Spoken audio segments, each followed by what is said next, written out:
ان نکاح من سنتی، شادی حضور کی سنت.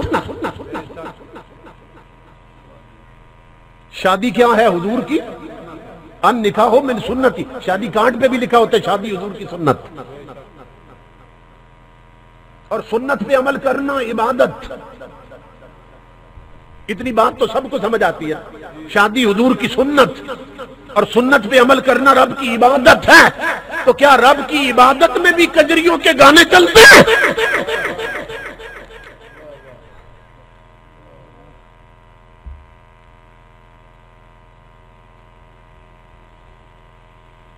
میری ماں بہنوں بیٹیوں، شادی کرنا نبی کی سنت اور سنت پہ عمل کرنا رب کی عبادت ہے.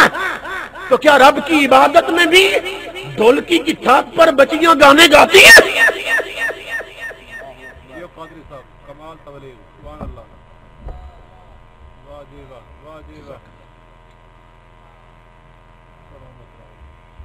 تو کس راستے پہ چل رہے ہیں؟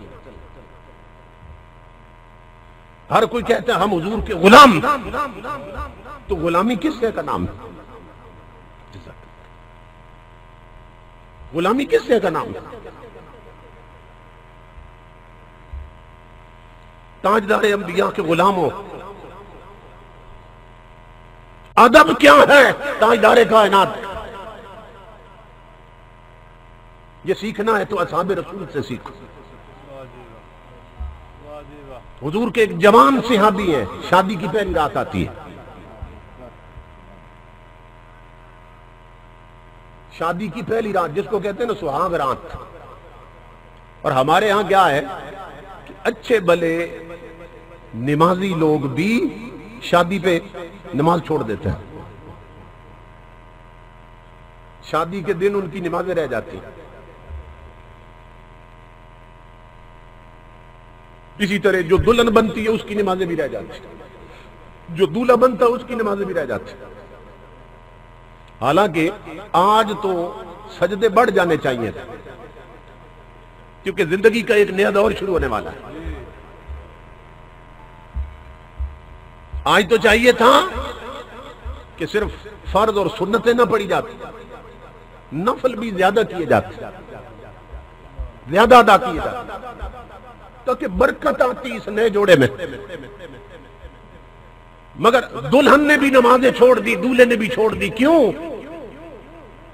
اس لیے کہ نماز کے لیے وضو ضروری ہے. اور جس دلہن نے اور دولہے نے بیوٹی پارلر پہ جا کر 30,000 کا میک اپ کروایا ہے، وہ پاگل ہے کہ وضو کر کے ہر شے اتار دے؟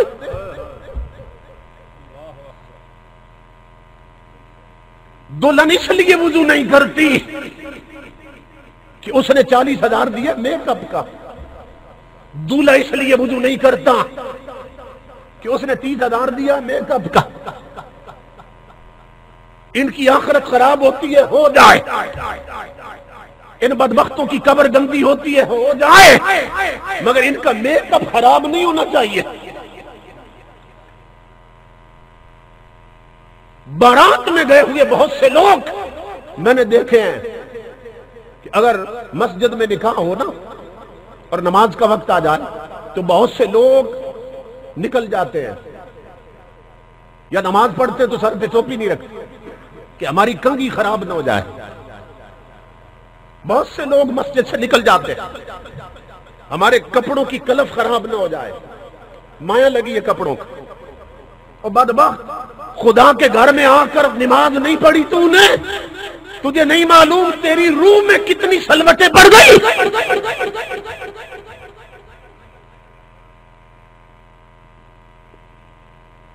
سوچو تو سلوٹوں سے اٹی ہے تمام روح، اور دیکھو تو ایک شکن بھی نہیں ہے لباس میں. تیری روح میں کتنی سلوٹیں پڑ گئی. دلہن نے نماز اس لیے نہیں پڑھی کہ وضو کروں گی تو میک اپ اتر جائے گا. دولہا اس لیے وضو نہیں کر رہا کہ وضو کروں گا تو میک اپ اتر جائے گا.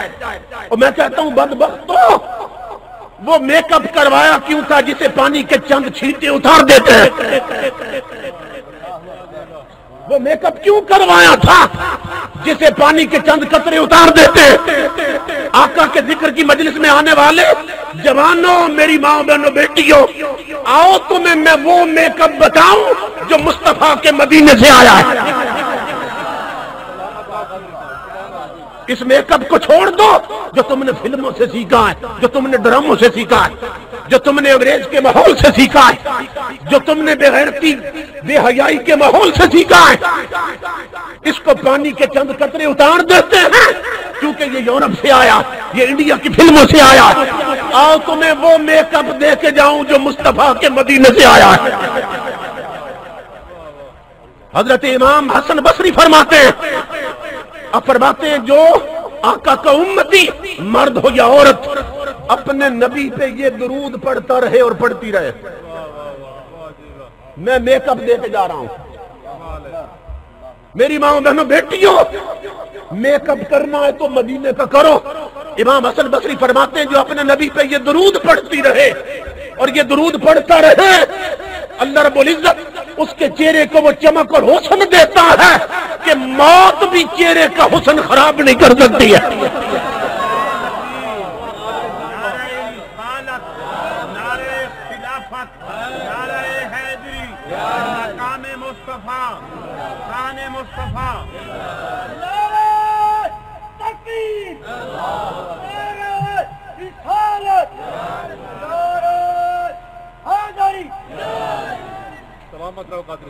اور وہ درود کیا ہے؟ صرف چند لفظ ہیں، اللہم صلی علی من تفتقت من نورہ الازہار، اتنا سا درود پاک۔ اللہم صلی علی من تفتقت من نورہ الازہار۔ جانتے ہیں اس کا ترجمہ اور معنی کیا ہے؟ اس کا معنی یہ ہے اللہ اپنے اس نبی پہ درود بھیج کہ جس کے نور کی بھیک لے کر چمن میں پھول کھلتے ہیں، کہ جس کے نور کی خیرات لے کر چمن میں پھول کھلتے ہیں۔ تو جو مرد عورت جوان لڑکا لڑکی یہ درود پڑھتا رہے، اللہ رب العزت چہرے کو وہ حسن دیتا ہے کہ مر بھی جائے تو چہرے کا حسن خراب نہیں ہوتا ہے۔ تو چاہیے یہ کہ اگر شادی ہو دلہن بھی وضو کر لے، دولہا بھی وضو کر لے، یہ بارات لے کے جائے، جاتے ہوئے درود پڑھتا جائے، وہ آئے وہ درود پڑھتی آئے،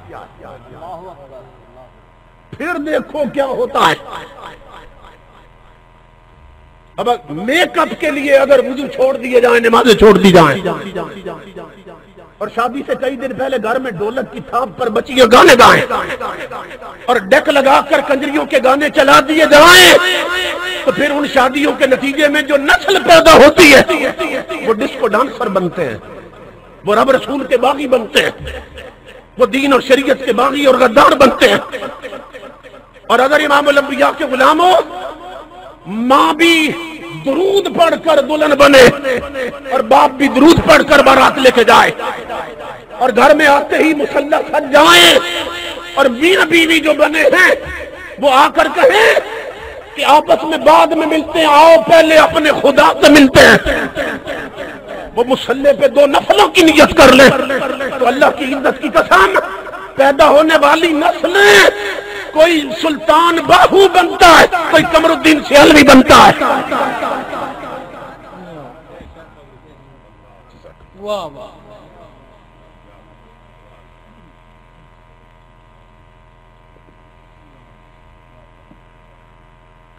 تو حضور کے جوان سے آبی ہے، شادی کی پہلی رات عجیب لوگ تھے، ٹائم ٹیبل ہی ایسا بنایا، ٹائم ٹیبل ہی ایسا بنایا کہ ہر نماز حضور کے پیچھے پڑی دولہے نے، اور 2 نمازوں کے دوران جو وقفہ ہے نا، اس دوران بارات لے کے گئے اور دلہن کو لے کے گھر چھوڑا، اور عشاء کی نماز بھی حضور کے پیچھے پڑی۔ اب سہاگ رات ہے اور عشاء کی نماز حضور کے پیچھے۔ آقا کا طریقہ تھا صلی اللہ علیہ وسلم کہ نماز کے بعد آپ اپنا رخ انور کر لیتے صحابیوں کی طرف اور محبت بھری گفتگو شروع ہو جاتی. کسی نے کوئی مسئلہ پوچھنا ہے حضور اس کی وضاحت فرما دیتے یا خود کچھ ارشاد فرما دیتے. اب وہ جوان دولہا بیٹھا ہے پہلی صف میں. رات بیتتی چلی گئی، وقت گزرتا گیا، آدھی رات سے وقت اوپر نکل گیا. اسے جوان کو یاد ہی نہیں آج میری سہاگ رات تھا. وہ آقا کے جلووں میں ایسا کھویا وہ بھول گیا کہ آج سہاگ رات تھا.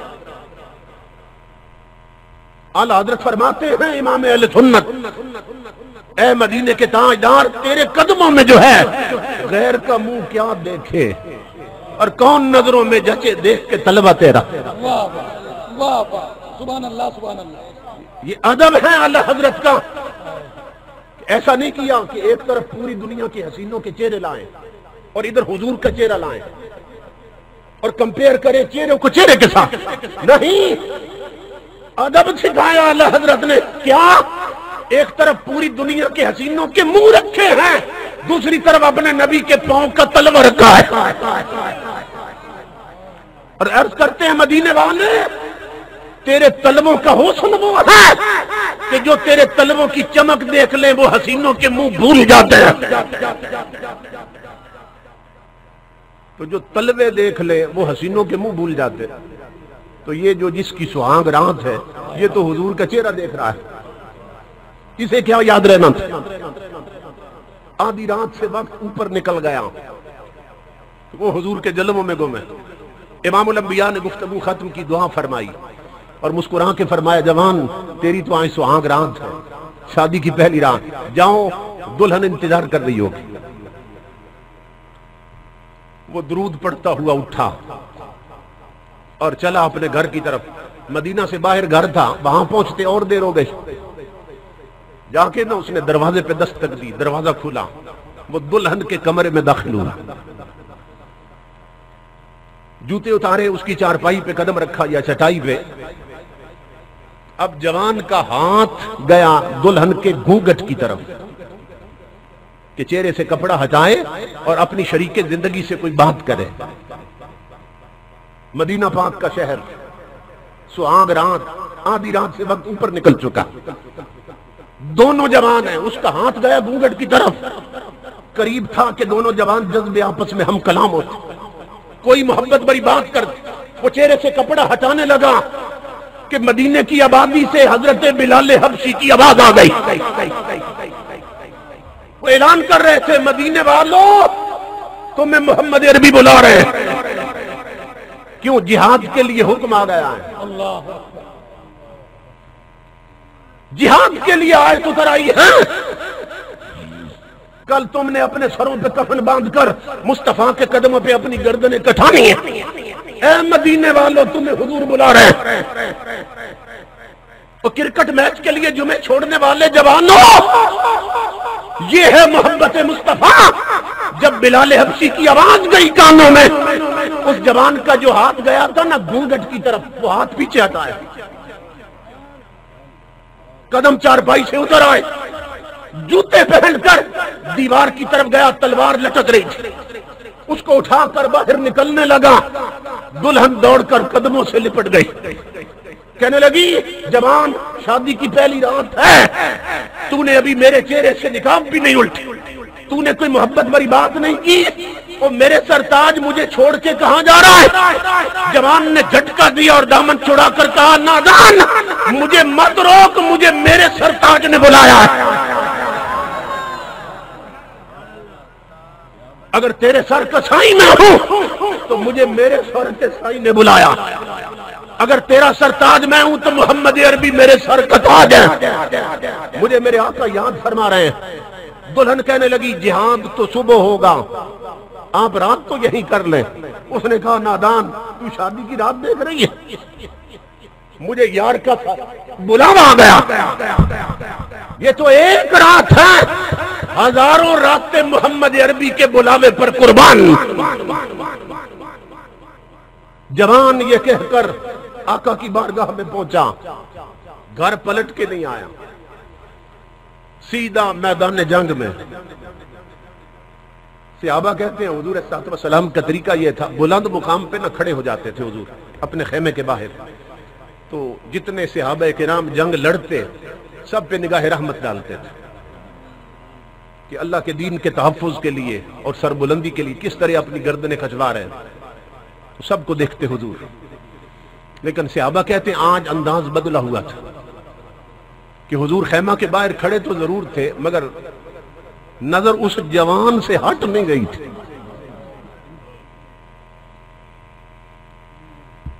صرف اس جوان کو دیکھتے جا رہے تھے۔ اس جوان نے کئی کافروں کو فی النار کیا، خود بھی سر سے پاؤں تک گھائل اور زخمی ہو گیا، بالآخر گھوڑے سے گرا جوان، سینے میں نیزہ لگا، کونیوں کے بل اپنے جسم کو گھسیٹنے لگا۔ صحابہ قریب آئے، جوان کدھر جا رہے ہو؟ کہا میرا آخری وقت ہے، جس محبوب کے لیے سہاگ رات لٹائی تھی میں اسی کے قدموں میں جان دینا چاہتا ہوں، ہو سکے تو مجھے میرے آقا کے قدموں تک لے جاؤ۔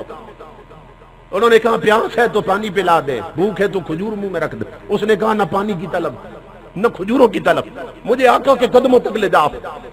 میری ماں بہنوں بیٹیوں جوانوں بزرگوں، صحابہ اٹھانے لگے اسے سہارا دے کر کہ حضور کے خیمے تک لے جائیں۔ امام الانبیاء نے وہاں سے آواز دی اسے وہیں چھوڑ دو، ادھر نہ لانا۔ اصحاب رسول حیران ہوئے، یا رسول اللہ اس کا آخری وقت، اس کی روح پرواز کرنے والی، یہ آپ کے قدموں میں جان دینا چاہتا ہے۔ آپ فرماتے ادھر نہ لانا، فرمایا میں کہہ رہا ہوں وہیں چھوڑ دو۔ کیوں؟ کہ میں اپنی امت کے جوانوں کو بتانا چاہتا ہوں کہ جو میرے مشن اور دین کے لیے جوان سہاگ راتیں لٹا دیتے ہیں، پھر مجھے ملنے وہ نہیں آتے، انہیں ملنے میں آتا ہوں۔ واہ واہ، سبحان اللہ سبحان اللہ سبحان اللہ سبحان اللہ۔ اس کا نصیب جس کی طرف رب کا حبیب دوڑا ہے۔ آقا نے پہنچتے ہی سر اٹھایا اور اپنی جولی میں رکھ لیا، پیشانی پہ بوسہ دیا، اس نے ایک نظر دیکھا چہرہ رسول کی طرف اور اس کی روح پرواز کر گئے۔